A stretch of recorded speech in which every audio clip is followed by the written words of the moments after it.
Ruka de Kudsha. You want to talk about kosher? Sure. Well, first of all, Kudsha, anybody ever heard the word kosher? Comes from this right here. If you look at that in the scholarly sense, what it actually, the word Kudsha means is intended for mankind. Something that is holistic and whole for mankind. If you look at it just literally, as its root sounds, it literally means whole, all-encompassing, all-embracing. This here is the word Holy Spirit. First of all, I mentioned last night a lot about spirit, about how it was more accurately breath in Aramaic, and how breath and spirit were not two separate things back then. That happened when Latin spread itself out across the kingdom, and then all of a sudden you had breath and you had spirit. And now today we're looking for spirit, and we're looking for spiritual things, not realizing that what we're looking for is what is looking. And the greatest way to connect with spirit is, and I said yesterday, if you want to understand Yeshua's teachings better in the first century Aramaic perspective, cross out the word spirit and write breath above it. Sounds very Buddhist almost. That's going to give you a much more accurate understanding. The idea of an outside or somehow disembodied spirit that we can't see would have been such a foreign concept that if he were to talk like that, nobody would even know what he was talking about. Not that everybody understood what he was talking about anyway. So this rucha here that's that word for breath, spirit, energy. It would be pneuma in the Greek, spiritus in the Latin. An elemental force. This is rucha right here, okay? Now, intriguingly, the word's rucha. So technically that means this. Rucha is not technically the force, but rather our experience of it. That's what rucha is. And I said yesterday that in the first century Aramaic understanding, being feminine, what I feel on my arm is not breath in the way that we think of it. What I feel on my arm is just hot air. Breath in Aramaic, in ancient Aramaic, was not the hot air that moves through my body, but rather my feminine experience of its movement.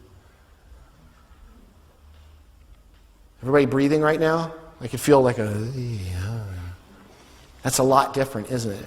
Yeshua wasn't pointing to things and saying, do this and don't do that, and look at that word, and walk this and walk that there, and do that there and that right there. He was talking about coming back to the eye within the eye and realizing that you can actually answer the question, are you breathing or are you being breathed?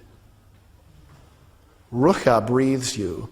When you get your breath moving and you allow your temple to open, she, which is what she was called in the first century, someone can just flippantly in the middle of a conversation say she, and people would know they were talking about the Holy Spirit.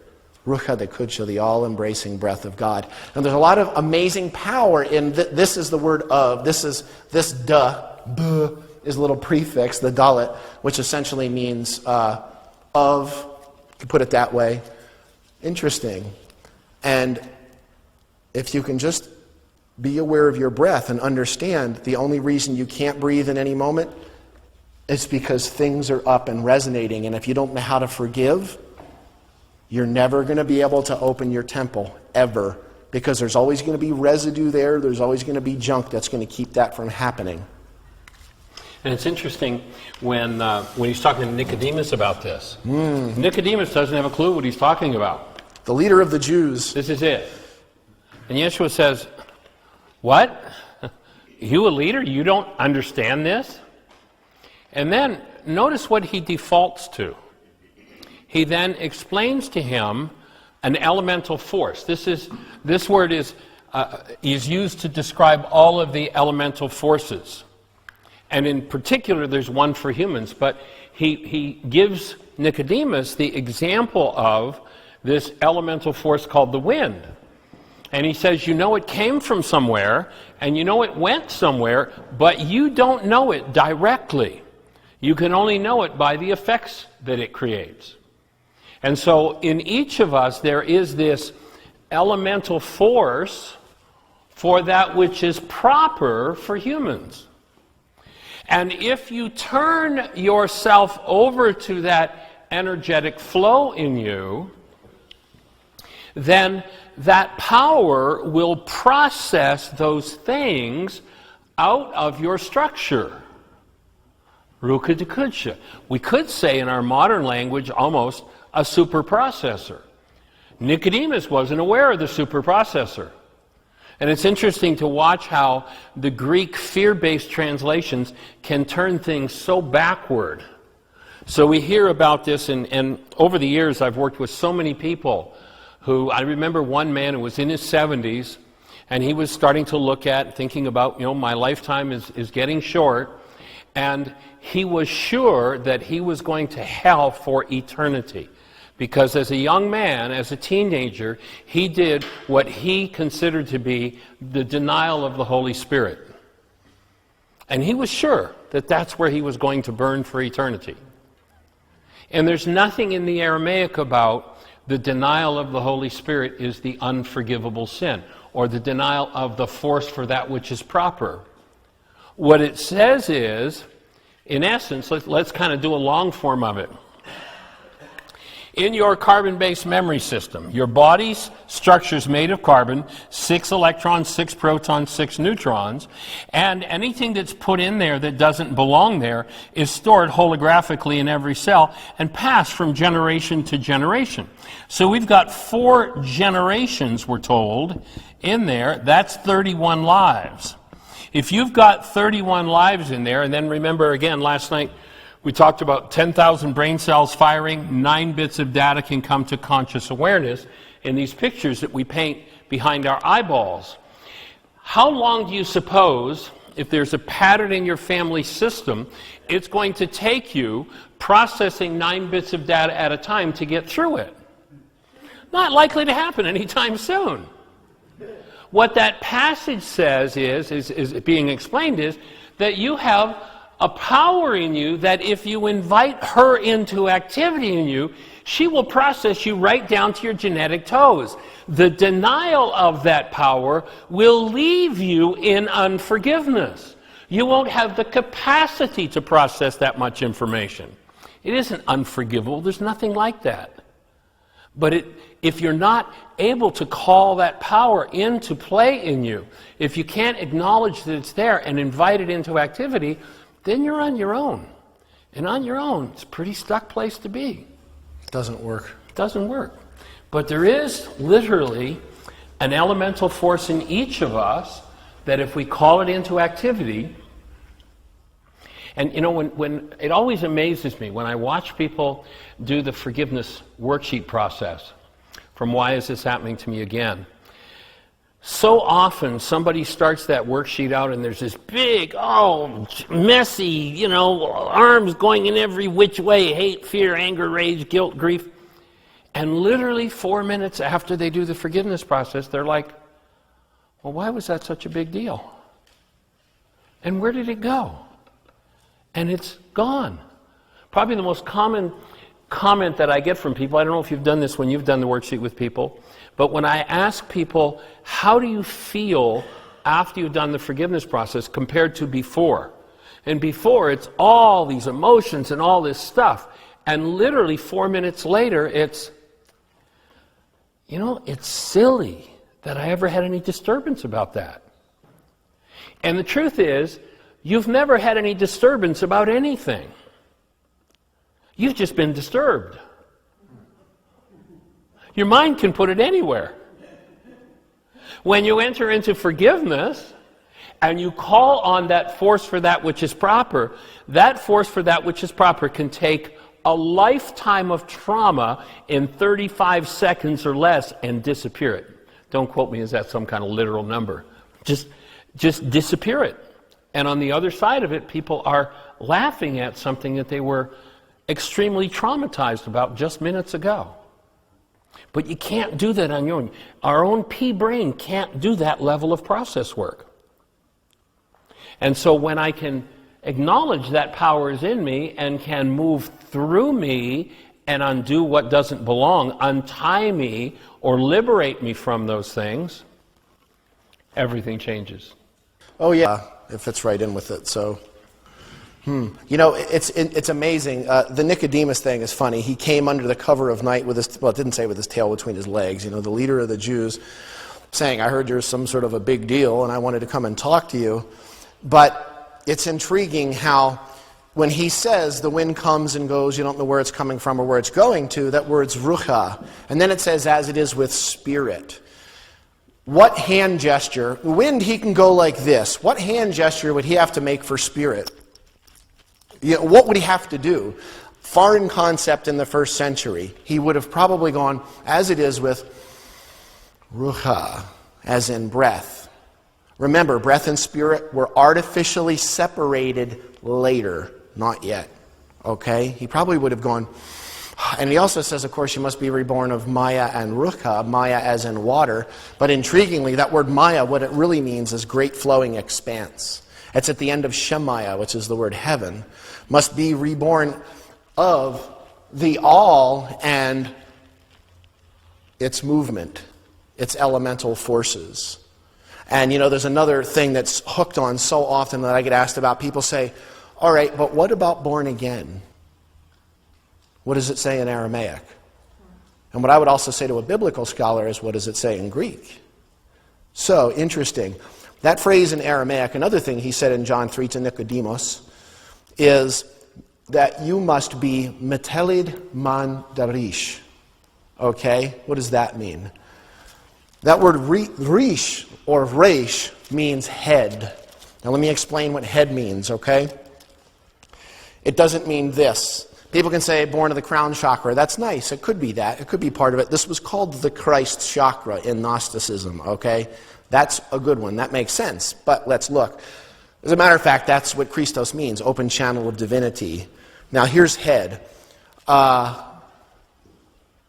In the Gospel of Thomas, not allowed in the Bible, in the Gospel of Thomas, and I will say Thomas is not a person. Thomas is Tomas, which in Aramaic means twin. Meaning this is a reflection of the fundamental guy that's been kind of shown for the last couple of decades. Here we're showing a reflection. If you're at the head of the line, where are you? The beginning, right? Or we naturally say beginning first. There's another head on the line. The end. The first shall be last, the last shall be first. I am projected into this world and not of it. Now let me explain head to you. First of all, the head means the beginning. It's the beginning of a cosmic expansion. Okay? The head, as an example, what they asked him in the Gospel of Thomas, they said, can you tell us how our end will come? And although it doesn't say chuckle, I assume he probably chuckled and said, okay, have you actually found the beginning that now you're looking for the end? And he said, blessed is the one who takes his place in the beginning at the head. For he will know the end, or the head, or leading edge, and he will not taste death. Remember, he came to crucify the world, the cosmos, Alma. He came to crucify our belief in time and space, and inside and out, and light and dark, and positive and negative. These are all qualities of a singular continuum. They are not anything that is separate, because if you take one away, the other is gone. Okay? And there's actually a word I'd like to share with you. Bereshit. This is the first word of the Torah. It's the first word of the Torah. It's also the beginning of the Gospel of John. One thing a lot of people don't realize is that this is to expand on the idea of the head, the beginning and the end. A lot of people don't realize that the original Hebrew Torah, which of course begins in Genesis, Bereshit, with in the beginning God created the heavens and the earth, even higher than 30, 913 clear and distinctly separate ways that you can translate that from Hebrew into English or Hebrew into Greek. Interesting. Not many people realize that this is it in Hebrew, this is it in Aramaic. Same pronunciation. Most people don't realize that the original Hebrew Torah was not words and verses and phrases. That came hundreds of years later. It was actually a string of characters like a mathematical algorithm or a constant like pi. Okay? And it wasn't broken down into the metaphorical storyline of in the beginning God created the heavens and the earth and Adam and Eve and snakes and Cain and Abel and all this other stuff until hundreds of years, possibly over 1,000 years later. Okay? Because it was just a string of characters. And they didn't read the characters, they toned the characters. They still tone them to this day. Okay? Now, what's amazing about Semitic languages is each letter has a meaning. And it's amazing that the very deep nuance of Genesis is unpacked by the realization that what they would do is they would tone each letter individually unto itself, but the gist was much like George Seurat or a pointillism painting. When you're in close, you see smashes of paint, and you get so obsessive about detail, but the key is being able to pull back and holistically see the whole. So they would tone each letter and also be in that flow and be able to, as much as possible, take in the fullest nuance of the text. Now, this is something that's going to unpack the inside-outside, beginning and being reborn from the head thing a lot better than you could even imagine that it is. There's a reason why it's at the beginning, and I really think the Gospel of John should have been at the beginning of the canonical Gospels, but of course they put Matthew there because it had all the begatting. The funny thing about all the begatting is they're showing you Jesus' bloodline, right? Right? Who's his father? God. Does he have a bloodline? That's number one. Number two, who's right before Jesus in the bloodline? Joseph, his stepfather. They're not showing you Jesus' bloodline. You're showing you Joseph's stepfather. Hello, McFly. Pick one, y'all. Stick to the story. You go to Luke, they do the same thing, but they do it in reverse, and it goes Jesus to Joseph and goes all the way from Adam to God. It's not his bloodline. That's an example of a secret, something that's right under your nose that you've seen 1,000 times, but you never thought about before. There's a lot of that stuff. Now, Beit, Resh, Aleph, Shin, Yod, Tal, okay? That's what we've got here. Berashit. Now, what I'm going to do is I'm just going to show you a very simple process of the letter meanings of each of these letters, okay? And this is just one word we're going to do it with, all right? So I'm going to ask you to just pay attention for just a couple of minutes. It's not going to take long. Now, the first one is bait or bet. When you know in the beginning, in the is the word bet or bait, okay? Now, I'm going to have to erase this. Michael knows I get all excited and passionate about this stuff. He doesn't get excited and passionate, though. Yes, he does. There we go. Woohoo! You trying to erase me? Now, this is what the letter bait means, okay? And intriguingly, bait or beata it's also a word in Latin.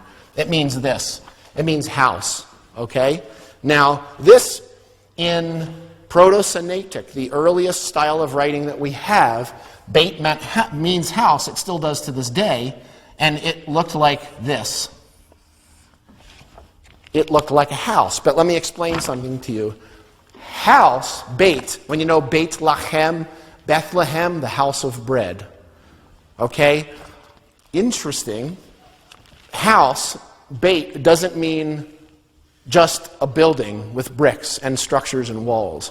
Take a breath. What it means is it's the differentiation between the inside and the outside. The object of my attention appears to have an inside and an outside, light, dark, positive, negative, masculine, feminine.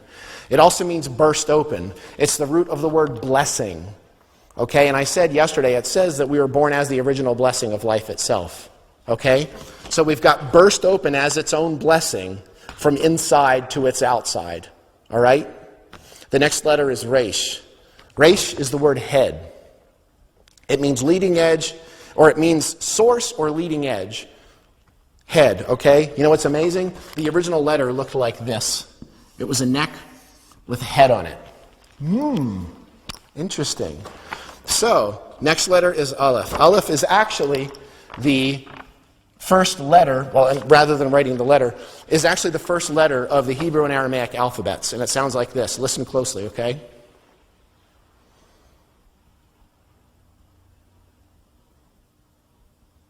It doesn't have a sound, technically.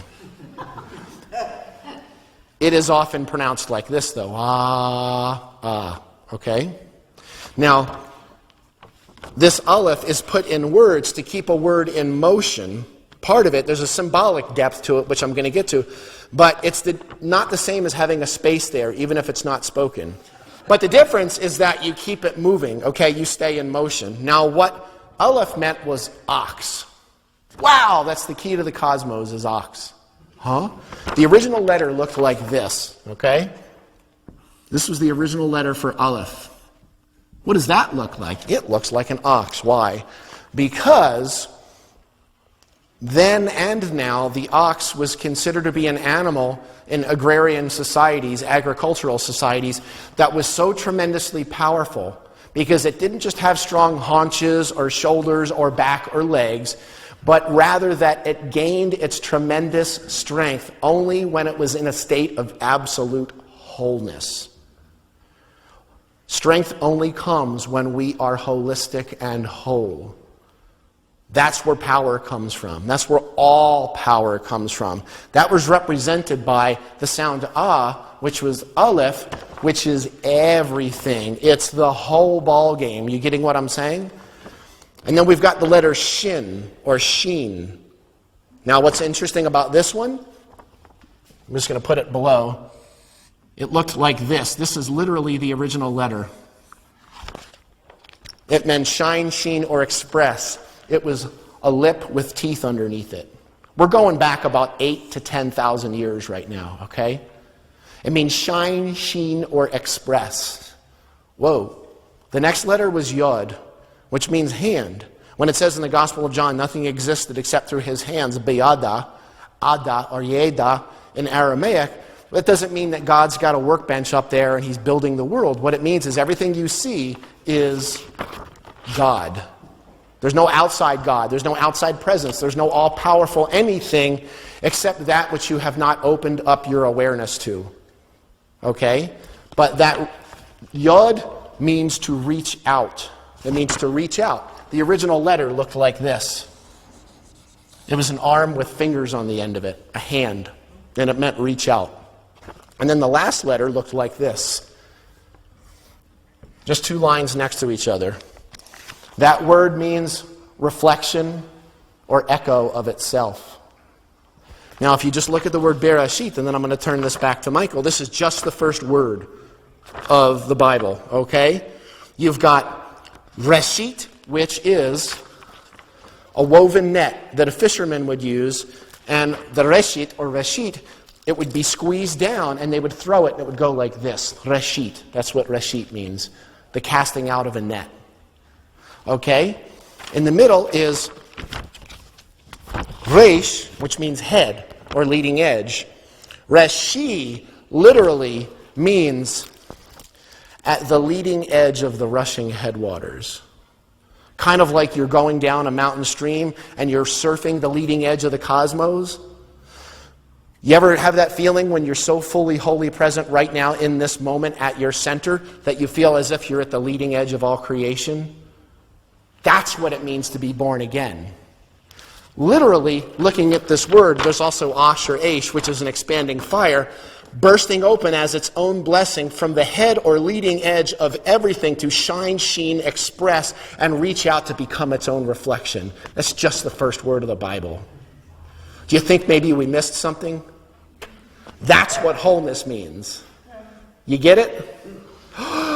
Oh, I got the vapors. And you can't figure it out. Yeah, your brain can't hold it. Forget it. You got to be in the energy of it. You trigger in me the memory of something that Carl Jung said that I think was so powerful. And he says, who looks without. And of course, looking without means you paint a picture on the inside of your eyeballs and you think you're looking at something out there. Who looks without dreams. Who looks within awakens. And when you start looking within, when you let this take you within, when you let your breath take you within, then everything is transformed. Everything changes. And there comes a space for wholeness into this expression. Pretty cool. And you can't do it by keeping your attention on what's in your brain. You actually have to ultimately repent. Does that mean you have to proclaim yourself a worthless sinner and repent? Sorry. Go ahead. No, I don't want to do it. So it means to turn another way. You look at people who are looking without, as Carl Jung said. We think it's out there, and we're in a dream. We're stuck. We're lost in a dream. And you want to turn your vision 180 degrees in the other direction, to look within. and see that the source of the world that you live in, the source of the construct, for those who weren't here yesterday, we quoted from a CIA website where they're working to understand how to get the best perception possible from their analysts to get the best intelligence possible. And what they literally say is that we do not record reality, we construct reality. And every reality that you see through your body's eyes is painted on the inside of your eyeballs from what's moving inside of you. If you never get beyond what's painted on the inside of your eyeballs, then you'll live forever in a dream. And the horror, the dream of the world is, somebody else did this to me, and therefore I'm hopeless, I'm helpless, there's nothing I can do. When you give up looking without at the dream and you repent, you turn in another direction, you awaken from the dream because you're now directly in touch with the root of the dream. You bring your human life, the active presence of love and the breath, to the dream, and the dream starts to dissolve. Then you get a set of directions that comes from a different place. You know, we spoke yesterday about the Creator. They say the Creator is omnipresent. If the Creator is omnipresent, is in every corner of the universe, there's that active presence of love. And the physicists, as we said yesterday, tell us that every molecule in the universe is in continuous communication with every molecule in the universe. Is it possible that when we can collapse our preoccupation, that is, forgive our preoccupation with what's out there, drop within and remove it, then we move into whole field perception, where we are literally guided by these energy forces that come from the Creator through the whole creation, and therefore our structure, our realities are structured out of literally the energy field of the Creator, the mind of the Creator, rather than the mind of your body. When you move there, you get to live in the present. And the reason they call it a present is because whenever you're there, there's a gift, there's a present. And it is that active presence of love that will clean up everything in your structure that never belonged there. Thoughts? Just one little piece, literally. Just two little pieces then, okay? You know, one of the things that I had a dear friend, this is going back in the early 90s, his name was Michael Talbot. We lost Michael to leukemia, a really rare form of leukemia. Had such an amazing relationship with him. He lived up in New York City. He had a book that he wrote called The Holographic Universe. And one of the things about Michael is he did lots of research into the holographic nature of reality, which of course has been something that's been out there for probably 100 years, really fully formed on one level or another. But it's an amazing thing that if you take a whole holographic plate that has a three-dimensional image in it, and this is an actual true laser hologram. A laser hologram, you can aim the laser in and actually encode the information in that holographic plate. And if you give just the slightest degree of shift, you can put another whole full image and another one and another and another, like these infinite dimensions, the mansions of many mansions that we live in right now. All of these infinite images can be shown in this laser plate. And you shine the laser in at whatever angle it is, and you'll see the one that went in at that degree. What's most beautiful about this is if you take a holographic plate and you drop it, and it shatters into thousands of pieces on the ground, and you shine a laser into every single sliver and splinter that it broke into, you can put it at the exact same angle and see all of those images wholly and holistically in their entirety on each sliver. But there does become a point when the slivers or the breaks become small enough that the laser will no longer be able to perceive the image of holism anymore. There's a point when that doesn't mean it's not there, but it's almost impossible to perceive anymore in the world and locked in it. Separateness. Exactly. And that brings me to the second point, which is this. John 3:16, Let me just say it clearly without going into all the studies there are, that it was actually a right-hand marginal note that was integrated into a copy of it. The Gospel of John, Yohanan, was originally called the Gospel of the Beloved Disciple. John 3:16, everybody, you see it all the time. For God so loved the world that he gave his only begotten Son, that whosoever shall believeth in him shall not perish, but shall have everlasting or eternal life. And I just would love to just get this one thing out there very briefly, and I'll show it to you in English. Okay? This is the word in Aramaic. Yehud Aya. Yehudaya or Echadaya. This is the word in Greek. Monogones.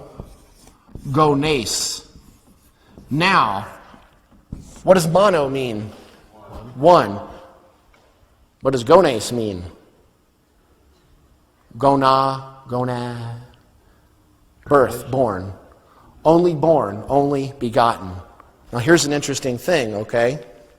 Does anybody know when monogenes was defined as only begotten in John 3:16? We know the exact year that it was given its definition. Monogenes was already in the text of the Gospel of John. They didn't define it until the 4th century in 325 AD at the Council of Nicaea. And they picked 4 possible definitions and they chose one out of a hat. The one that they chose was only begotten, and Constantine was very clear that the reason they chose it was because Horus was known as only begotten in ancient Egypt, and he knew people would eat the story that much easier. It's not a secret. Research it. Interesting. You know what it means in Aramaic? Yah means who. It's a point back to Yahweh, the oneness, the wholeness. It doesn't mean who as in you-who, person, but rather the I within the I, the who behind the who. Okay? Chud in Aramaic is literally the word one. It's the word one in Aramaic. It's the number 1. Okay? Aya is an interesting word because it's in many languages. And what Aya means is something that has no beginning and no ending, much like a vine. Something that is growing, and it's one with everything. It's always in a process of oneness. It's always in a process. On one level, it's on a process of oneness. On another level, it's in a process, in what seems to be the physical world, of constant growth. It never stops expanding. Yehud Aya, one who is absolutely single and one with everything. There's no such thing as a begotten in it. There is no begotten. Because begotten implies what? 2. There's no 2 in the word. It actually says 1. Intriguing. Think of the pain and the torture and the suffering that's been done in the name of John 3:16 because people think other people don't get it. When, bless their hearts, even ministers who have been in the pulpit for 6 or 7 decades of their life, and they've gone to the theological institutions and they've got all the numbers and letters behind their name, they don't even know the history of their own religion. I say that with absolute love and peace. It's time for us to wake up, because ignorance is not bliss, ignorance is blindness. And believe it or not, you're the only game in town, because there's only one. Okay, let's look at the opening words in the book of John. We're told that it says, in the beginning was the Word, and the Word became flesh.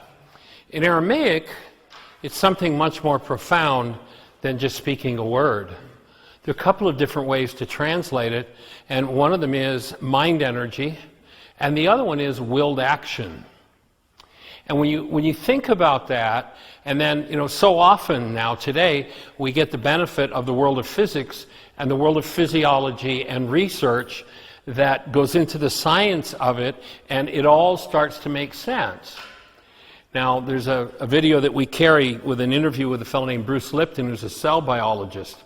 And when I first was introduced to Bruce, it was after I'd done a television interview up in New York, and this gentleman said, "Are you familiar with Bruce Lipton?" This is back 20 years ago, before Bruce was very popular. I said, "No." And he says, "Well, he's a cell biologist, and he's doing the same work you are." It's like, really, a cell biologist doing what I'm doing? And he handed me his video, said, "Here, watch this." And I was just amazed at what unfolded. And one of the main things that Bruce talks about on that particular video is that when you think a thought, that thought becomes a molecule in your structure. Actually, Deepak Chopra speaks about that action as the non-physical becoming physical. Mind energy becomes flesh. Willed action becomes flesh. And so what he's showing is that you think a thought, and that thought becomes a molecule. The molecule circulates around in your structure until it finds a cell with a receptor site that matches, an antenna that matches, and then it lands on the cell. Now, what the cell biologists are saying is that the cell then replicates the neuropeptide. I don't believe the cell replicates the neuropeptide. If you look at my hands in the other direction, when the molecule finds a cell with a receptor site that matches, it inserts itself in the cell. And what shows up in the cell is what we call chemistry. There's no such thing as chemistry. In fact, what it is the energetic pattern, and this part of it solidified looks like chemistry in the cell, but it's really a whole energetic pattern. And when it comes to forgiveness, and you recognize that your energetic pattern, your multi-generational database, has the mind energy of every generation in your bloodline, the skill that ultimately you need to develop, if you're really going to perfect the skill of forgiveness, is you're going to have to learn to go inside of those cells to decode their content and remove the ones that have become your flesh that don't belong in human form. So the skill to be acquired is a skill of being able to go inside and retrieve from your genetic structure. You know, when the geneticists first started researching, they told us that, it was 95% junk DNA. There's no junk DNA. I think the official numbers are now down to about 60% of its junk. There's no junk, it's just the history of your bloodline. When they said the sins of the fathers will be passed to 3 and 4 generations, again, that word sin is just an archery term. It just means off the mark. Anything that's off the mark is an energy that's stored holographically and lands in the cell. It lands in the genes and is passed from generation to generation. And so when you learn the skill of being able to reach in, and it only comes with one of the main skills that Dale's been speaking about. Can I borrow that skill for a minute? Mm-hmm. When you breathe. And that opens the veil, the barrier between what we don't want to be aware of and what we are aware of. There are certain things that we've approved and said, I'm willing to look at this. But when something starts to move in us that we don't want to look at, what we generally do is hold the breath. And holding the breath causes us to dissociate from that mind energy and to no longer be able to decode it. The problem with doing that is because you live in an energetic universe and everything that is in your structure is literally energy in motion and sets up energy waves, then because resonance means motion toward, somebody who's in resonance with that mind energy in you is going to show up in your life. The person with the decoder for what you don't want to decode is going to show up in your life. And you're not going to be happy when they show up because what they do is going to resonate everything you don't want to feel or decode. And so what happens is people shut down the breath. They create an artificial barrier, a veil in their temples. This isn't about a purple curtain in the church when they said the veil of the temple must be rent in twain. The veil is created by locking down and creating this artificial barrier and creating a dissociated mind. A mind that we cannot touch. A mind that is not ours to change. So the very things that you most want to change in your life, as long as you stay in denial, they're hidden from you. And denial looks like you made me. When there's a problem inside, that we keep creating pictures of something that we think is outside, then as Carl Jung said, we live in a dream. We live in the dream that everybody else is doing it to us. But there's a really important piece of the puzzle that we miss. While we're out there proclaiming how everybody else did it to us, we're still feeling the pain of it. Now, there's a test we've developed in this work for determining whether or not something you're feeling is yours or not, and the test goes like this. Are you feeling it? If you're feeling it, you know it belongs to only one person. If you have the capacity for hostility, fear, turmoil, rage, guilt, grief, pain, or trauma, it's because it is an energy in your structure.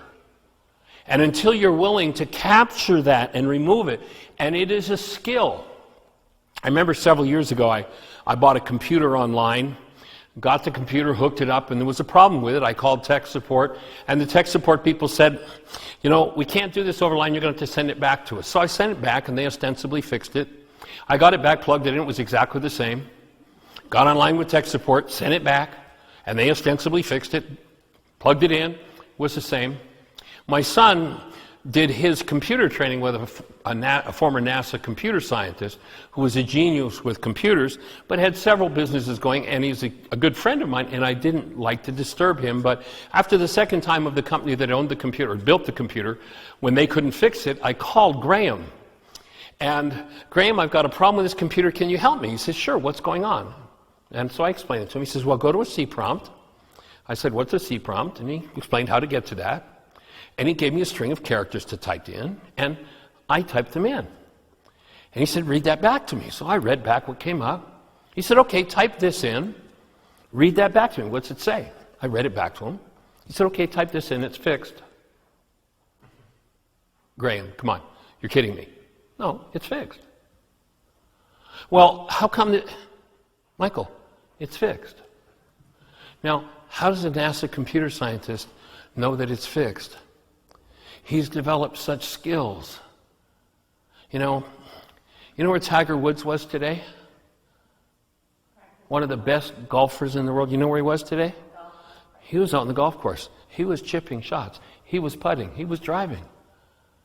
If you want to become a master of your life, if you want life and you want it more abundantly, then you're going to have to go over after that set of skills in the same way as a Tiger Woods or the same way as this friend of mine, Graham, had. And as you develop the skill of breathing in the presence of your trauma, of opening to it and moving it, you open the veil of your temple. You open the barrier between the subconscious and the unconscious. And you have access to those things that never belonged in your bloodline. When you have access to those things that never belong in your bloodline, you remove them, you forgive them. You no longer put those things into your brain's image of your brother. What did Yeshua say? You must forgive from your heart, your unconscious, that which you put into your brain's image of everybody else, and you want to believe everybody else is the source of your disturbance. If you're still capable of disturbance, you have a problem. You ever say to somebody, you made me mad. You hurt me. You disturbed me. You really have a problem. You ever say that to somebody? I have a question for you. If they're the one with the problem, why are you the one with the pain? Do you think pain belongs in a device made by love? It doesn't. But your brain can lie to you and make up pictures of how something outside of you is the cause of what's going on inside of you. The skill you need to be developed is the skill of accessing everything that never belonged in your bloodline and removing it so that no matter who shows up, no matter what shows up, you're not capable of pain. That all that is incarnate in your form is the active presence of love, your human life. And if you believe it's about anything else, then you got all kinds of dramas and traumas that you blame everybody else for. And it's time for us to learn to literally remove the capacity for any form of drama and trauma. You must forgive from your unconscious, from your heart, from your dissociated mind, that which you put into your brain's image of everybody else whenever it's triggered. And you'll notice when people do that, they usually start with their enemies. But if there's no enemy handy, they can use their spouse. And if their spouse isn't handy, they can use that child that was so dear to them, or any object of attention will do. You remember the forerunner to this mind that was in Christ was who? John the Baptist. What did they call John the Baptist? He was the raving maniac in the desert. The desert is another code word for the unconscious. If you want to truly live in the mind of love, you're going to have to meet your John the Baptist. And John the Baptist is the one who can reach into your unconscious and show you everything that you never wanted to deal with, everything that you never wanted to feel. Now, there were two skills, if you ever decide to play that role for somebody, there were two skills that John had not bothered to develop. And that was, before he confronted someone who was living in a lie, who still had the capacity for some sort of turmoil, confusion, or pain, he confronted them. And when you confront someone in that state with truth, their stress goes up.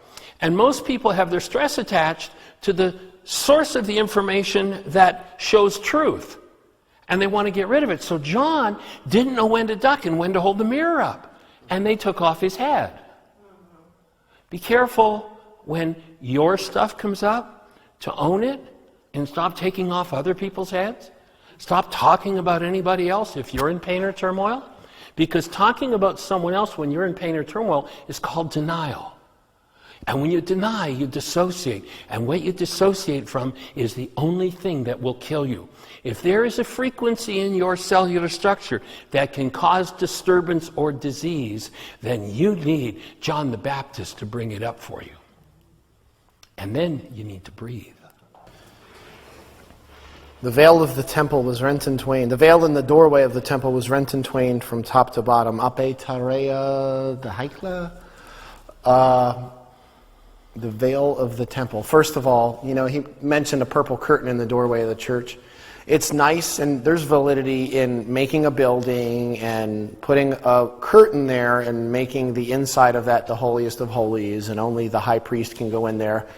Whether they actually demonstrate true cosmic love or not, it's just the way it is. Those are the rules. But let's get clear that the holiest of holies is right here. Now, ape tareya de haikla. Haikla is the word for temple. It's the word for church. Haya, I come to give you haya, give it abundantly. Said that yesterday quite a few times. The word save is haya. Salvation is haya. Resurrection is haya. All these different words that have been translated in all these strange sort of evangelical Christian ways, it's all the same word, and every single one means conscious life energy. When you have haikla, kla is the ka, and la, it's a gathering of conscious life energy, and that's the body temple. It's also the word for church, a word for church or sanctuary. But let's go back a little bit. Ape tareya de haikla. Tareya is a word that a lot of people skip over. They just say the veil of the temple, but it's the veil in the doorway of the temple. That word tareya means door, doorway, doorkeeper, or portal. A portal is an opening between two dimensions, between two rooms, between the inside and the outside, whatever you say. Portal, interesting. Go back one more word, which is ape, and this is the word for veil. Ape. Now, pe is an Aramaic letter that means from the mouth. Okay? It means from the mouth, ape. Intriguingly, when Yeshua said, that in which you judge another, you are guilty of practicing, right after that he called them something. What did he say? Called them a hypocrite. Hypocrite. Hypocrite sounds like this in Aramaic. Ape. It means to puff out from the mouth. Ape also means this. It means veil. We just said that. Ape also means sake. Like, for your sake, Johnny, don't run out into the road. What does that mean? For your what? Safety. For your, I would say for your apparent safety. Sounds like A Course in Miracles, talking about the safety of the ego, which has no safety in it whatsoever. So we've got veil, we've got hypocrite, we've got sake, but there's something a little closer to that. It also means person. Person in English comes from the Latin word persona, which means mask. Now, the ape in the first century was a mask that an actor would wear in a divine play. They would show up on stage with that mask on, and by the end of the play, they would drop their mask and reveal their true inner light and absolute eternal divinity. When someone heard him say ape, they would not have heard hypocrite. That's an English word. They wouldn't have heard veil. That's an English word. They wouldn't have heard sake. That's an English word. What would have been going on for them was, oh, I get it. It's the mask that we wear. You getting what I'm saying? In other words, it's not you that judges the other. It's your mask. It's where the 666 was. It's your antichrist. It's anything, Christ, remember, Christos, look in Strong's Greek Concordance, open channel of divinity, okay? If you look at that in Greek. Anything that blocks the portal is antichrist. Anything. Anything that keeps you from being open is antichrist. And you know what's really convenient? If you try to spend decades and hundreds or thousands of years looking and labeling an outside antichrist. Because you know what that does? It enables you to make somebody else the perpetrator. It makes you the victim, and now you can fight against them so that you don't have to take care of any of the dynamics that are already running around in your heart. What is it that Gandhi said? There are no devils in the world except those running around in our own hearts. And I love, Yeshua said in the Gospel of Thomas, that which you bring forth from within you will save you. That which you do not bring forth from within will destroy you. Nice. And they said, take care of the heart, for out of it are the issues in life. Now notice, if you live in the outer eye, you think the issues in your life are somebody else, right? Anybody ever said that to somebody? You made me mad. You made me sad. You made me afraid. Most of the world has this belief that if somebody else hadn't done something, I could be at peace. And that's a lie. The only reason I can't be at peace and in connection with the actual presence of the love that I am and that I live, move, and have my being in is because there's something in me that I don't want to deal with. And that which is in me that I don't want to deal with literally creates a high energy wave that, if it's of a destructive nature, of an hostility or fear-based nature, literally is radiating into every cell of my structure continuously and destroying me. So if I speak a word about my disturbance as being your fault, I'm destroying my own cellular structure. And so it's out of my heart, it's out of what I hold within my own denial system, my own dissociated mind, that energetically draws the issues to me that I need to deal with. And then somebody shows up, and what does virtually everybody in the world do when somebody shows up that resonates their disturbance? Well, let me explain to you what's wrong with you. Let me explain to you what you just did to hurt me, to cause me pain. And Yeshua would say, you must forgive from your heart that which you just put into your brain's image of your brother. And as you go in and remove that, and the basic thing that drives the mind to produce the pictures that it does on the inside of our eyeballs, remember we talked about 10,000 brain cells fire, 9 bits of data go into perception. Something drives that system. And when you know what drives that system and what to do with it, then you change that whole system. And what drives it is our goals. You'll notice you've never been upset with somebody who's meeting all your goals. If they say everything the way you want them to say it, they do everything the way you want them to do it, they bring what you want them to bring, and they obey every infantile goal you have for them, notice you're quite happy with them. But when someone violates a goal you have for them, what happens is that goal becomes a driver that causes your mind to use your own dissociated content to build a picture on the inside of your eyeballs that makes it look like it's about them. The core of the forgiveness process, but the core of the forgiveness process looks like this. When I load a goal into my mind that causes my mind to use some kind of disturbing energy in me, hostility, fear, rage, guilt, grief, pain, confusion, whatever it is. When I load a goal that causes my mind to move that energy in me, then I build pictures out of that energy of somebody else and talk about them. That's denial. In Aramaic, the word forgive is shabag or shabak, and it means to cancel.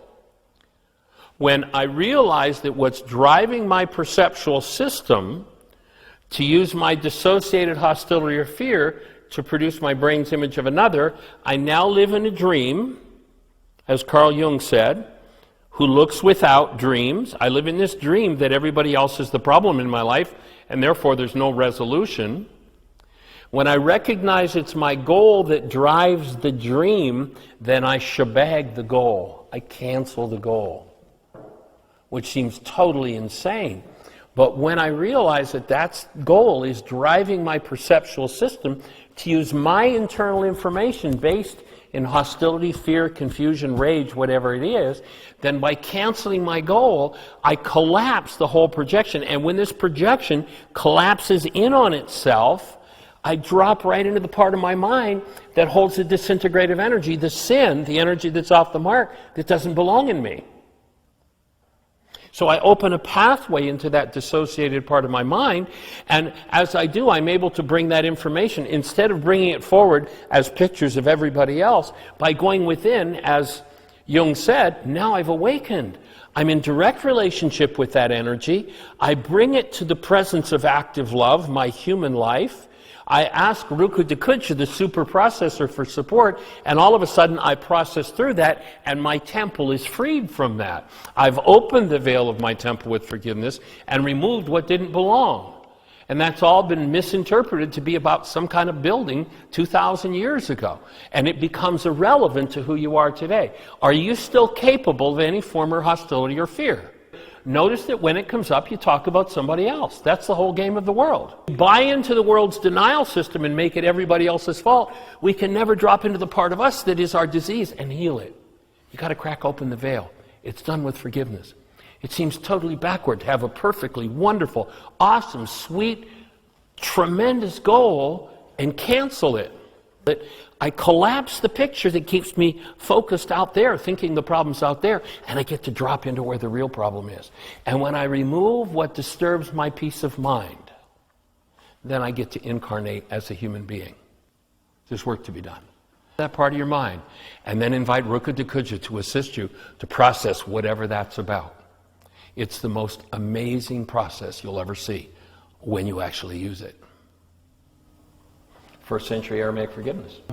One of the strangest things that that brought up a lot of stuff for me that I had to remove so that I didn't recreate it within my own system, I was flabbergasted when I got deep into some of these scholarly realms and into these rooms, and it completely made no sense to me how I saw these theological frames and fences that were passed down for thousands of years, and how there was almost no one who was interested in moving those frameworks to the side and say, maybe, just possibly over the course of 2,000 years, maybe one little thing here and there was possibly not quite correct. Maybe there's just a couple of things that aren't quite completely in high fidelity. But you know what? You can only hold so many corks on a lake down. And now that the internet is out and everything on the internet is true, right? Now that the internet's out here, you can't stop it anymore. It's out there and it's coming out. And the young ones that are coming in, they don't have the indoctrination. I realize I'm not doing this for us anymore. I'm doing this honestly for the young ones. I'm doing this to help us let go and be open and forgive what's in our hearts so that they can come in and we don't need to indoctrinate them and drug them down and dumb them down and dump all this garbage on top of their heads to feed the economic, political, and religious beast anymore. We can just let them be exactly who they are. And that's exactly what all of the Yeshua teachings are about. And to know that I'm right here beside you, it's like, come on, with Michael, the great angel himself. So notice that many of the things that we've said here tonight and last night, for your non-being mind, are hard things to hear. 2,000 years ago, they said to Yeshua, what do we have to do? What's it look like? And what he said in an idiom was, you're going to have to live like I'm living. You're going to have to live as the active presence of love. But you'll notice that half of his audience left his tutelage, saying, this is too hard a saying to hear. You mean I have to give up my rage, my guilt, my hate, my fear, my confusion, my blame? I have to be responsible for that and give it up and live as love? Too hard a saying, I'm not interested in doing that work, I'm out of here. And half of his audience left. If you found hard sayings here, we're going to invite you not to believe a word that either of us have said. We're going to invite you to take the tool of forgiveness, put them to work in your life, and watch what happens. You'll have your own direct experience. And our goal here is to take you into the direct experience where you're in touch with your inner teacher, your inner tutor, and you live your life as the active presence of love.